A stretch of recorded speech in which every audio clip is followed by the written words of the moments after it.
compréhension dont fit preuve de prime abord son fiancé Joseph. Ses parents étaient-ils nécessairement convaincus et enthousiastes? L'époque n'était pas l'indulgence envers les chimères. Dure épreuve pour sa foi. Dieu l'abandonnerait-il à son sort après l'avoir mandaté?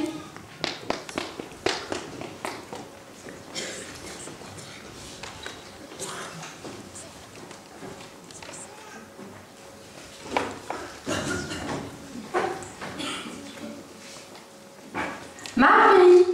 Marie! Marie? Ah, te voilà, ma belle! Regarde, j'ai presque fini de préparer ton voile. Ah, tu vas être magnifique! Oh, ah, il sera fier de toi, Tonjo. Il n'aura lieu que pour toi. Ma petite Marie qui se marie. J'en suis toute émue. Hé, mais tu m'as l'air bien morose pour une jeune fille prête à se marier. Ah, je sais, tu t'inquiètes. C'est normal. Avant le mariage, on nourrit de grandes espérances.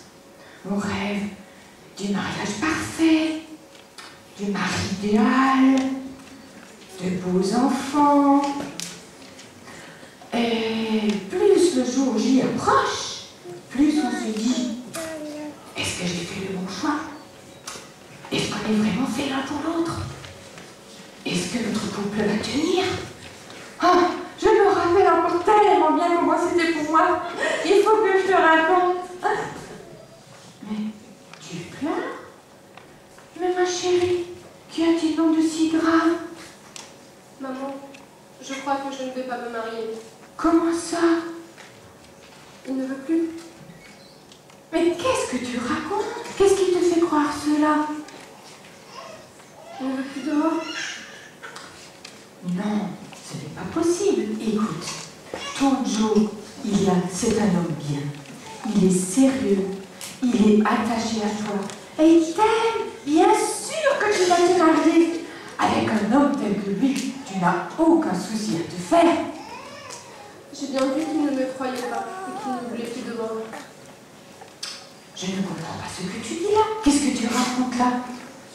Pourquoi tu crois ça? Il ne veut plus de moi. Ce n'est pas possible. Je ne peux pas le croire. Écoute, tu sais quoi? Nous allons le trouver, Tonjo, et il va m'entendre. C'est pas possible, ça. Marie! Mais Marie, Seigneur, que lui arrive-t-il? Réveille-toi. Oh, ma chérie, tu m'as fait une de ces peurs. Viens, est-ce que je t'installe? Oh là là là là. Mais à coup sûr, ça c'est l'émotion. Attends, Joseph, il va m'entendre. Non, mais c'est pas possible. Comment tu te sens? Maman? Oui, ma chérie. Maman, Oh, mais ma pauvre Marie, tu ne sais plus où tu en es. D'abord, pendant des mois, tu es la plus douce des fiancées. Et maintenant, il dit qu'il ne veut plus t'épouser. Non, mais ça ne se passera pas comme ça. Ah non, on va le trouver, Tonjo. Non, maman, ce n'est pas ça. Promets-moi de ne pas te fâcher contre moi. Moi? Me fâcher contre toi? Mais tu es ma petite fille chérie. Je n'ai aucune raison de me fâcher contre toi. Maman, je suis enceinte. Je suis enceinte, j'attends un bébé. Tu en es sûre? Sûre et certaine. Alors, ça veut dire que Joe et toi... Non, justement. Seigneur, quelle nouvelle! Mais qui alors? Je ne sais pas trop comment te l'expliquer. C'est Jacob Lévy, ton ami d'enfance. J'ai bien vu lors de la dernière fête des moissons. Il n'arrêtait pas de te dévorer des yeux. C'est lui, n'est-ce pas? Non, maman, ce n'est pas lui. Mais qui alors? Tu n'es pas une coureuse. Même la vieille commérette, elle le reconnaît. Tu ne te retrouves tout de même pas enceinte par l'opération du Saint-Esprit. Si, justement.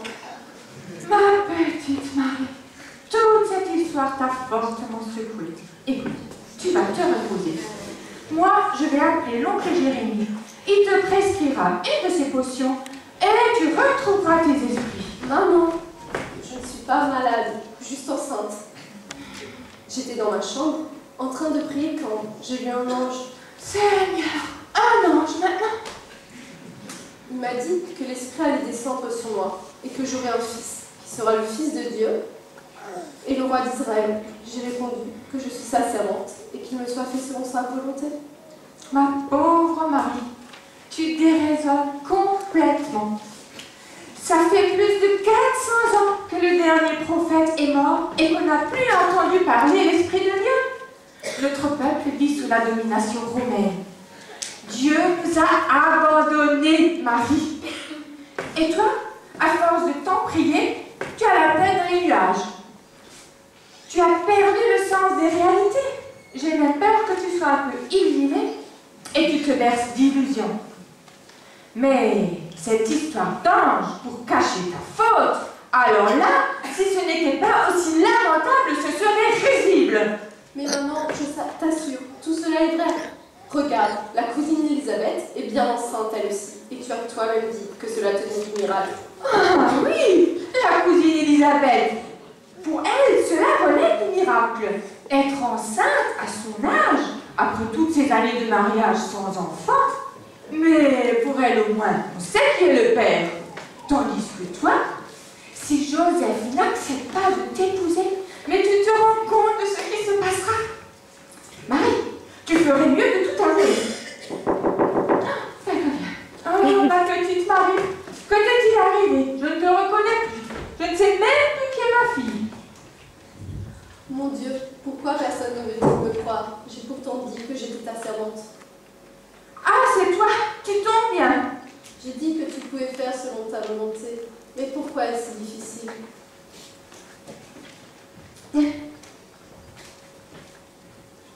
Marie, tu as de la visite. Joe? Marie? Mon cher Joe, laisse-moi te dire que je suis vraiment contente que tu sois venue. J'espère que tu vas pouvoir m'aider à rendre la raison à notre pauvre Marie.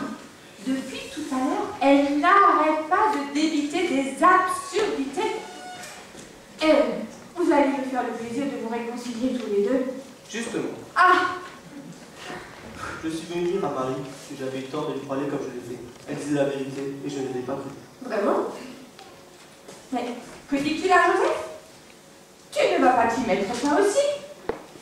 Elle t'a raconté son histoire d'ange? Bah oui, Et entre nous, tu y crois? parce qu'elle m'en a parlé, je n'y ai pas cru. Et maintenant, oui. Non, mais que vous arrive-t-il à tous les deux? Tu sais, Marie, après ce que tu m'avais dit, je voulais rompre avec toi. Mais j'ai cherché le moyen de le faire sans t'exposer au déshonneur, même à la lapidation. Ça n'arrêtait pas de tourner dans ma tête. Je me demandais qui était le père. Je me demandais qui était le père. Je me disais comment elle pu me faire ça. Ça, c'est une bonne question. Moi-même, je ne reconnais plus ma fille. Et puis, il y a cet ange qui m'est apparu. Non, pas fausse. Et qu'est-ce qu'il t'a dit? Il m'a dit que c'est par l'action de l'Esprit Saint que tu es enceinte. Et que tu auras un fils, tu auras péché parce que c'est lui qui te sauvera de tes péchés. Jésus, l'Éternel sauve. Oui, c'est un beau prénom. Ah, beau prénom. Si encore cela correspondait à la réalité, peut-être. Mais là, Mais oui, belle maman, vous vous rappelez ce que disait le prophète Isaïe, n'est-ce pas? La Vierge sera enceinte, elle donnera naissance à un fils. Il faudra Emmanuel, ce qui signifie Dieu est arrivé. d'abord un ange, maintenant ils se mettent à citer les Écritures. Mon cher Joseph, moi je comptais sur toi pour remettre Marie sur le droit chemin. Résultat, je me retrouve entre deux illuminés. Ah ben, ça, vous formez un beau couple, tiens. Non, moi, il faut absolument que j'aille trouver notre Jérémie. J'espère que dans toutes ces potions, il aura de quoi soigner ses folies. Non, mais quelle histoire, Seigneur, quelle histoire. Marie, je suis prêt à t'épouser, et je promets que je lèverai cet enfant qui te vient de Dieu, en veillant sur lui comme si c'était votre fils à tous les deux. Mais tu vois bien comment les gens vont réagir. Même ma mère ne nous croit pas. Toujours elle aura une suspicion. Toujours elle aura un doute par rapport à cet enfant. Peut-être, mais nous savons la vérité. Nous savons que Dieu lui-même est à sa vie. cela qui importe.